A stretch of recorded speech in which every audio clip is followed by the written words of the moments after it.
The San Francisco Giants are being good neighbors. It's being reported that they're open to sharing AT&T Park with the Oakland A's if they do indeed build a new stadium. I'm Tony Collins with your ESPN headline. For more on this, we are joined by ESPN senior baseball writer Jerry Krasnick. Jerry, the A's want out of the Coliseum, the fourth oldest park in baseball. So then what is the long-term plan for the A's? Well, Tony, this story seems like it's been going on forever, and we've had issues last year in Oakland with toilet backups, and I think Bud Selig said some disparaging things about the place, and they really want to get a new stadium. The problem is that they need to get a new stadium without intruding on the Giants' turf. There's such a thing as territorial rights, and the Giants have said, we will accommodate you and try to split AT&T with you as long as you don't move to San Jose or a place that's in our territory. So it's a neighborly gesture, but it probably comes with a couple of strings attached, and we'll see what happens. Those kind of disputes are pretty common in baseball, and one of the big questions isn't so much that the A's, will they get a new stadium? Eventually they will, but where is it going to be?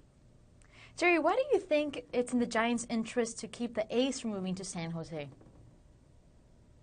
Well, I think these teams just have fan bases where they draw from. So if, the Giants get a lot of fans from San Jose and the Oakland A's move down there right into the heart of that, it's going to cut into their revenues. It's going to cut into their ticket sales and their ad revenues and all that kind of thing. So it's kind of delicate when you have two teams in the same market and you do have this provision where teams have territorial rights, they can raise a stink about it. So we'll see what happens. It's a really interesting story, and I think fans in Oakland are just probably sort of tired of it. The OCO Coliseum has its charms, but it's really sort of outlived its usefulness. It's just kind of old and decrepit, and I think they feel like it's time for them to get a new ballpark.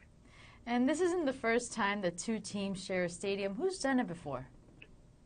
Well, it happened in 1975 when Yankee Stadium was having renovations, and the Yankees went over to Shea Stadium. So I guess if the Yankees and Mets can do it in New York, then the A's and Giants can do it in San Francisco. But it's pretty tough. There's only so many dates, and they have to split it, and the place is going to be in use pretty much all season, and it's going to be probably a little bit of a scheduling nightmare. But it certainly would answer some questions for the A's as they try to transition into a new ballpark. ESPN senior baseball writer Jerry Krasnick with the insight. Once again, the Giants are willing to share AT&T Park for a certain period if their Cross Bay rivals build a new stadium. I'm Tony Collins with your ESPN headline.